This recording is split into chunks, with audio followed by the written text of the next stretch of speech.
बहुत दुखी था वो सेठ। उसकी सेठानी भी दुखी थी। सब कुछ था उनके पास, धन था, दौलत था, रुपया था, पैसा था, सब कुछ था, बस एक चीज की कमी थी। ध्यान रखना, एक चीज की कमी तो दुनिया में सबके पास होती है। टाटा बिरला के पास भी जाओ तो उसके पास भी एक चीज की कमी होगी। रिलायंस बंधु के पास जाओ तो उनके पास भी कुछ ना कुछ कम होगा।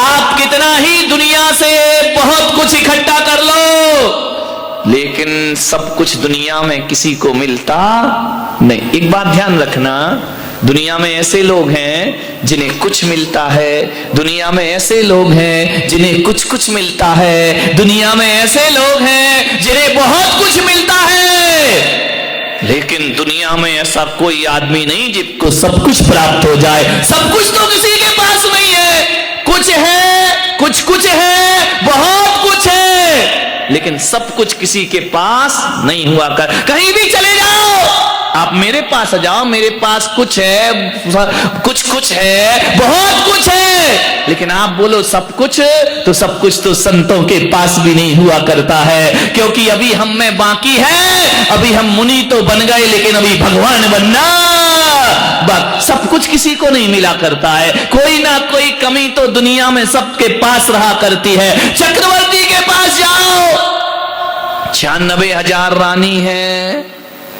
6 खंड का राजा है, 84 लाख हाथी, 18 करोड़ घोड़े हैं, 9 निधि, 14 रत्न है, लेकिन चक्रवर्ती के पास सब कुछ नहीं है। उसका भी मान भंग किसी बाहुबली के द्वारा हो जाया करता है, मान स्वाभिमान नष्ट हो जाता है। पटरानी के पास सब कुछ नहीं है, बहुत कुछ है, 96,000 रानियों की हेड हुआ करती है, सबसे ज्यादा सुंदर हुआ करती है, सबसे ज्यादा प्यार चक्रवर्ती का उसे ही मिला करता है। लेकिन पटरानी में एक कमी है, वह कभी मां नहीं बना करती है, वह बांझ रहा करती है। एक कमी तो चक्रवर्ती के घर में भी हुआ करती है मेरे भाई। दशरथ के यहां सब सुख था, सब बहुत कुछ था, लेकिन एक मंथरा और एक कैकेयी तो दशरथ के घर में भी कमी तो सब जगह मिलेगी। ध्यान रखना, एक ना एक कमी हर व्यक्ति के पास है। सबके पास सब कुछ प्राप्त नहीं होता है। एक ही चीज है सब कुछ पाने का रास्ता। ध्यान रखना, कुछ चाहिए तो कुछ छोड़ो। समझ में आ रहा? बिना छोड़े कुछ मिलता है क्या? कुछ चाहिए तो कुछ छोड़ो, कुछ चाहिए। अब बोलो ना आगे, सब मैं ही बोलूंगा क्या? कुछ छोड़ो, बहुत कुछ चाहिए और सब कुछ चाहिए तो जो सब कुछ छोड़ता है उसे सब कुछ प्राप्त हो जाता है। कुछ चाहिए तो कुछ छोड़ो, कुछ चाहिए कुछ छोड़ो, बहुत कुछ चाहिए बहुत कुछ छोड़ो, और सब कुछ चाहिए तो भगवान की तरह सब कुछ छोड़। ध्यान रखना, ये दुनिया का गणित है। जो सब कुछ छोड़ेगा उसे सब कुछ प्राप्त होगा, जो कुछ छोड़ेगा उसे कुछ प्राप्त होगा। बस यही उत्तम तप का दिन है। सेठ एक मुनि के पास पहुंचा, महाराज प्रणाम किया मुनि को। सेठ भगवान का प्रणाम करने के बाद पूजन करने लगा। सभी लोग प्रवचन सुनकर चले गए, सेठानी बैठी रही। उसने कहा आज तुम्हें अपनी जिंदगी की पीड़ा, जो दर्द है, वो मुनि से कह के ही रहोगे। मुनि ने कहा सेठानी सब चले गए, तुम घर नहीं जा रही हो? आंखों में आंसू आ गए, मेरे भी आ रहे हैं। आंखों में आंसू आ गए सेठानी के। मुनि ने कहा कोई गरीब रोए तो बात समझ में आती है, तू नगर सेठ की सेठानी, आंखों में आंसू क्यों है? बोले मुनिवर बहुत कुछ मेरे पास है, संतान नहीं है मुझे। मुनि ने कहा संतान नहीं? बोले हाँ। बोलिए दुख हमें खाए जा रहा है कि हमारी इस विरासत का वारिस कौन होगा? अपार दौलत है महाराज हमारे पास, लेकिन संतान नहीं है। मुनि ने कहा, सेठानी तुझे संतान होगी। इतना सुना कि रोम रोम में खुशियां छलक गई, फिर आंखें भर आई, मुझे संतान होगी। बोले जरूर होगी, लेकिन एक बात ध्यान रखना सेठानी, दुनिया में कुछ मिलता है तो कुछ छूटता है। अब छूटने की बात क्यों कर रहे हो महाराज? बोले बस तुझे एक संतान होगी, लेकिन एक बात ध्यान रखना, जिस दिन तेरी संतान की खबर तेरे पति को लग गई, उस दिन वो संन्यास मिलेगा। दुविधा में पड़ गई, इधर बेटा होगा, उधर पति चला जाएगा। क्या करूं क्या ना करूं? मुनि को प्रणाम किया, घर गई, बड़ी अनमनी सी कि मैं करूं क्या। एक नारी की दुविधा, उधर पति छूटता है तो औलाद आती है, और औलाद नहीं आएगी तो पति रह। बड़ी दिक्कत में आ गई, बड़ी परेशानी में आ गई वो सेठानी, मैं क्या करूं, कहां जाऊं। एक दिन सेठानी गर्भवती हो गई। सेठ से कहा, सेठानी ने बताया नहीं कि पता चला कि इसको वैराग्य हो जाएगा, ये सन्यास ले लेगा। जिंदगी भी कैसे खूबसूरत मोड़ पे ले जाके धोखा दिया करती है, जिंदगी भी कहां ले जा करके उलझा दिया करती है। इको कम विचार करिए। सेठानी ने कहा कि सेठ जी मेरी तबीयत सही नहीं है। वैद्यों से कहा कि सेठ को ऐसा उपाय बताओ कि मैं 9 महीने तक किसी गुप्त स्थान में रहूंगी, क्योंकि उधर पति को बचाना है, उधर मां बनने का सुख प्राप्त करना है। सेठ ने कहा कोई बात नहीं, यदि सेठानी की तबीयत खराब है तो नीचे जो तलघर है उसमें सेठानी की सारी व्यवस्था कर दी जाए। वैद्यों ने कहा कि किसी की नजर भी नहीं पड़ना चाहिए सेठानी पर। सेठ ने कहा ऐसी क्या बीमारी है? अब बोले आप ये बीमारी छोड़िए, सेठानी का जीवन बचाइए। सेठ ने सारी व्यवस्था नीचे कर दी। विधि ना तेरे लेख किसी से कहे न जाते हैं। सेठ ने कहा कोई बात नहीं, साल भर की बात है, आराम से गुजर जाएगा। सेठानी के नीचे तलघर में 2-4 सेविकाएं लगा दी। सेठानी का हमेशा ध्यान रखना। सेविकाएं सेवा करती, पैसा बहुत था, अपार दौलत थी, सेठानी तलघर में रहती। एक दिन सेठ कहीं घूमने जा रहे थे, सुबह सुबह का समय, प्रातः काल का समय। क्या देखते हैं कि उसके घर की दासी सरोवर में कुछ रक्त रंजित कपड़े धो रही है। सेठ ने देखा कि ये दासी क्या धो रही है इस सरोवर में। पूछा जाकर, क्या धो रही हो यहां पर, तुम कर क्या रही हो? घबरा गई दासी। सेठ ने कहा तेरी आंखों में घबराहट दिख रही है, बता तू क्या किया तूने, क्या हुआ है? उसने घबराहट में कह दिया, सेठ जी आपके घर में पुत्र का जन्म हुआ है। इतना सुना सेठ ने कि मेरे घर में पुत्र का जन्म, गूढ़ गर्व मुझसे ही छुपाया गया, मुझे ही नहीं बताया, मेरी ही पत्नी ने, और कहा कि स्वास्थ्य खराब है इसलिए तलघर में रहूंगी। मुझसे ही मेरी औलाद छिपाई गई, मुझसे मेरे सत्य को छिपाया गया। गया सेठ घर, और जैसे ही जाकर देखा, सीधा तलघर में उतरा। सेठानी ने कहा कौन है, कोई ना आए यहां। सेठ ने कहा मेरे घर में रहकर मुझे मना कर रही है, मुझसे छुपा रही है। मैंने सुना है तुझे पुत्र की प्राप्ति हुई है। सेठानी घबरा गई। सेठ ने देखा कि बालक का जन्म हुआ है, उठाया बालक को अपने हाथों में और देख करके बालक को मां के हाथ में सौंपा और कहा इसे संभालो। लेकिन सेठानी तुमने मेरे साथ अच्छा नहीं किया, ये बात मुझसे छिपाने की जरूरत क्या थी? क्या जरूरत थी जहां अपने ही अपने नहीं हुआ करते हैं और कहते हैं सेठ ने घरबार छोड़ा और सन्यास के लिए जंगल की तरफ। इतनी सी बात में सन्यास ले लिए। ध्यान रखना, कोई लाख करे चतुराई, कर्म का लेख मिटे ना रे। कितनी भी होशियारी कर लो, कितनी भी चालाकी कर लो, जो तकदीर में लिखा है वो कभी मिटता नहीं है। सेठ ने सन्यास ले लिया, जन्म पत्री दिखाई बच्चे की। ज्योतिषियों ने कहा कि सेठानी संभाल के रखना। बोले क्यों? बोले यदि संसार की नश्वरता समझ में आ गई ये भी चला जाएगा। सेठानी ने कहा मैं तो दोनों तरफ से लुट गई, पति भी गया और बच्चा भी जाएगा। बोले संभाल के रखना। उस सेठानी ने उस बच्चे को कैद कर दिया महल के अंदर। तुम बाहर नहीं जाओगे। परिचारिकाओं से कह दिया इसे बाहर की हवा नहीं लगना चाहिए और कोई भी नश्वरता इसके सामने नहीं आना चाहिए। यही मेरे जीवन का आधार है, अब यही बचा है मेरे जीवन में। उसको महल में, शीश महल में कैद कर दिया बच्चे को। वहीं रहता, वहीं खाता, वहीं पीता, सारा जीवन उसने अंदर ही गुजारा।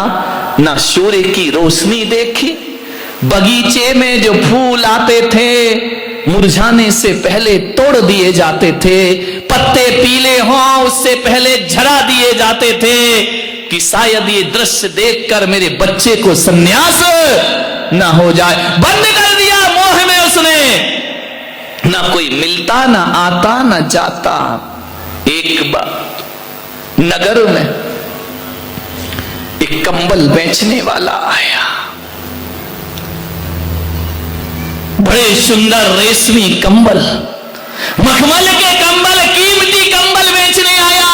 राजा के घर गया, महाराज ये कंबल खरीदो। महाराज ने कहा कि मैं कंबल क्यों खरीदूं, मेरा पैसा थोड़ी है, ये जनता का पैसा है और इसमें इतने कीमती रत्न जड़ित कंबल मैं नहीं खरीद सकता हूं। बड़ा न्यायप्रिय राजा था। मैं राजा बन के भले बैठा हूं लेकिन जो कोष है वो मेरा नहीं, वो जनता का कोष है, वो प्रजा का कोष है। मैं इसे व्यर्थ खर्च। रानियों ने कहा महाराज ले लो। राजा ने कहा नहीं, इतना कीमती रत्न जड़ित कंबल मैं लेकर क्या करूंगा। जाओ व्यापारी, मैं इस जनता का पैसा उपयोग नहीं कर सकता हूं। चला गया। समय बीता, वक्त बीता। एक चील, एक लाल ज्योति, वो रत्न जड़ित कंबल की ज्योति मुख में दबाए आकाश से उड़ रही है। उड़ते उड़ते वह ज्योति छोड़ गई रानी के महल में। रानी ने देखा ये क्या है, ये रत्न जड़ित कंबल की जूतियां जिसे राजा नहीं खरीद सका।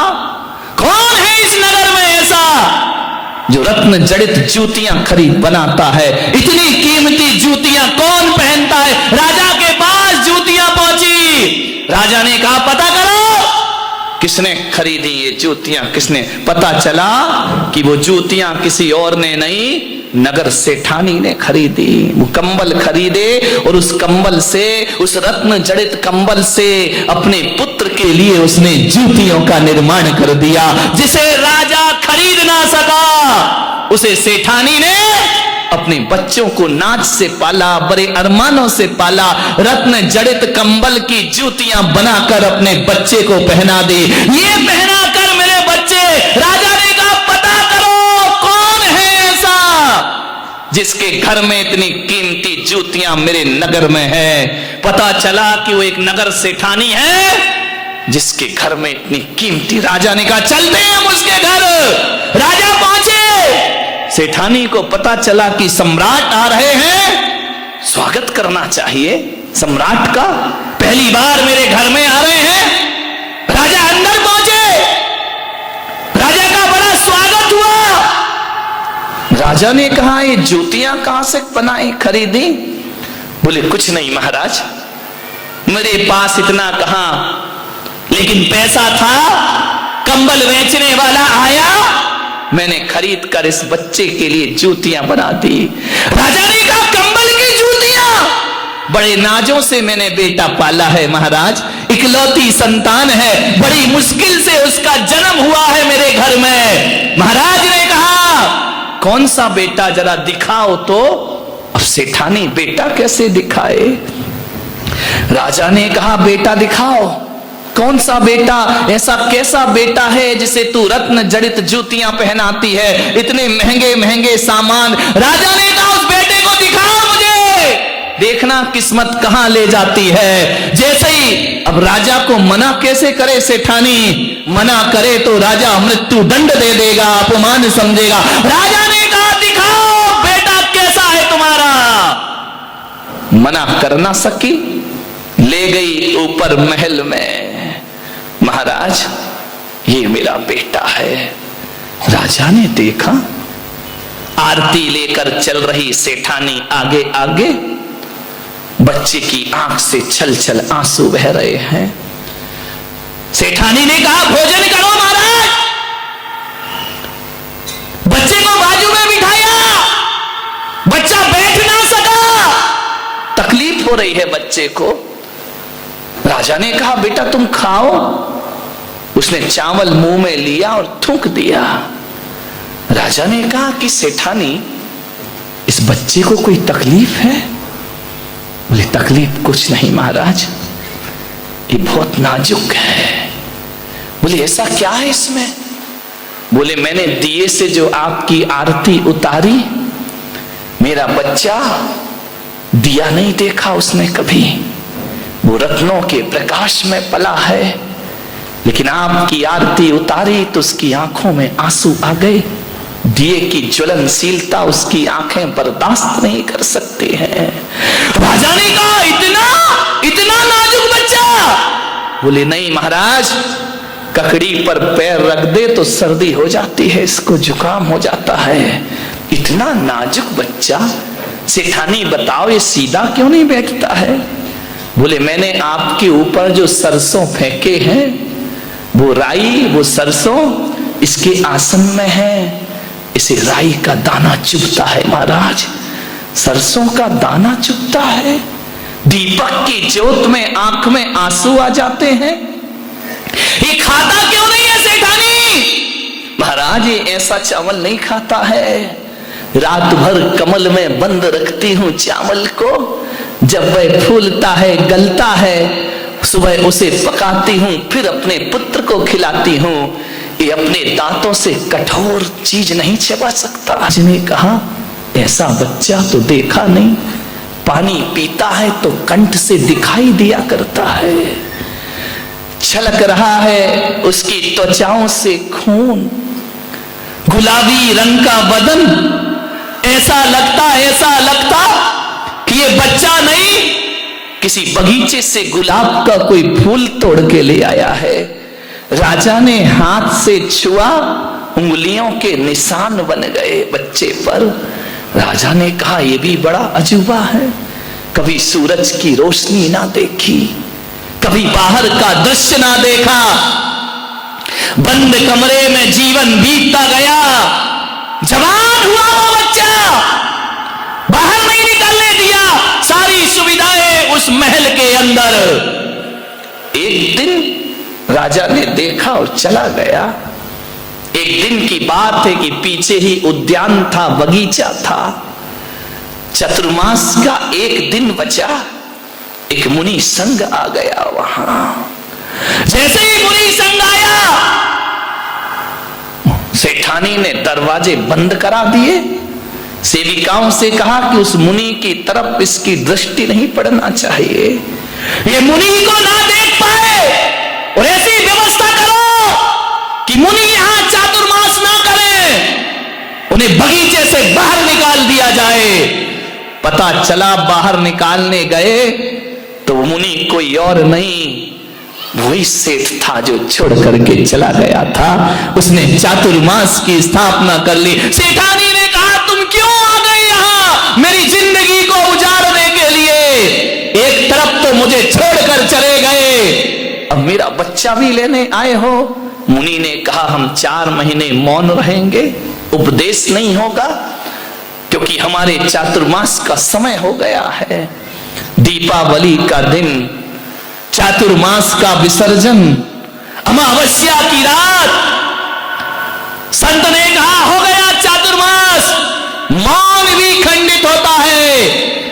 पाठ कर रहे हैं भगवान का, भक्ति पढ़ रहे हैं, सुबह सुबह आवाज पड़ी बच्चे के कान में कि कोई अरिहंताड़म सिद्धाड़म बोल रहा है। बच्चे ने तो कभी सीखा ही नहीं था। उसने सेविका से कहा मुझे छत पे जाना है। सेविका ने कहा नहीं राजकुमार, तुम वहां नहीं जा सकते हो, हम तुम्हारी सेवा में खड़े, आदेश करो क्या चाहिए। उन्होंने कहा नहीं मुझे तो जाना है, चाहे कुछ भी हो जाए। जिद कर ली, परिचारिका को धक्का मारा। जैसे छत पर पहुंचे मुनि पर दृष्टि पड़ी, घसीट कर ले आई सेठानी, चल अंदर, बाहर नहीं जाना। ये कौन है? ये वस्त्र क्यों नहीं पहने हैं? अरे ये पशु है, पशु। मोह कितना अंधा होता है, ध्यान रखिए। जिस मुनि के आशीर्वाद से संतान पैदा होती है, वही मनुष्य मोह के अंधे आदमी को पशु दिखाई दिया करते हैं। बोले ये जानवर है, ये कपड़े नहीं पहना करते हैं। बच्चे ने कहा मां कुछ तो है इनमें। बोले चल अंदर। बंद किया दरवाजा, ताला डाला, बाहर नहीं निकलना, ध्यान रखना। रात को 12 बजे पाठ चल रहा है, विसर्जन। बच्चा सो नहीं पा रहा है, रात भर करवटें बदल रहा है। देखा बच्चे ने सुबह सुबह 3 बजे प्रातः काल, सब सो रहे हैं, सेठानी सो रही, सब सो रही। मां की साड़ी डाली खिड़की से, फेंक दी नीचे साड़ी, और रात्रि के घनघोर अंधेरे अमावस की रात उतर गया साड़ी से नीचे। हाथ लहू लुहान हो गए।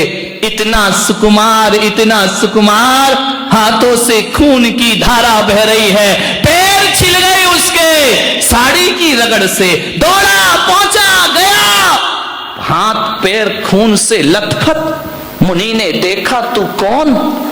बोले आप कौन? आप नग्न क्यों हैं? आप ऐसे क्यों रहते हैं? उसने कहा हम मोक्ष मार्ग के राही हैं, हमें मुक्ति की साधना करना, तपस्या, मैं भी तपस्या करूंगा। मुनि ने कहा भी तुम नादान हो, नाजुक हो। नहीं मुनिराज, मुझे दीक्षा प्रदान करिए, संन्यास प्रदान करिए। बच्चे को बहुत समझाया, नहीं माना। मुनि ने देखा इतना तो सुकुमार शरीर है, खून की धार बह रही है, और ये कहता है मैं तपस्या करूंगा। कैसे तपस्या करेगा? बोले महाराज जीवन तो जाना ही है, एक दिन नष्ट होना है। यदि नष्ट होना है तो तपस्या के साथ नष्ट होना चाहिए, त्याग के साथ नष्ट होना चाहिए, धर्म के साथ नष्ट होना चाहिए। मान्यवर दीक्षा ले लेते हैं, वो कोई और नहीं होते, जैन दर्शन में जिन्हें सुकुमार मुनि कह करके पुकारा जाता है।